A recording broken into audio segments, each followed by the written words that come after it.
So cross country this year, we have a really nice team full of a lot of people. Hands up if you're in cross country.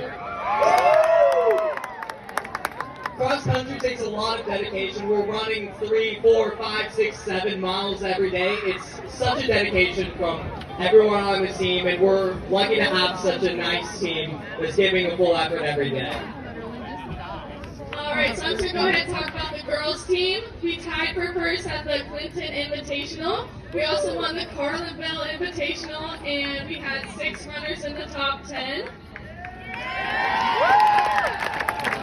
We won the Rocket Invite by 35 points and had 4 runners in the top 11. And as a team, we're currently ranked 10th and 2nd.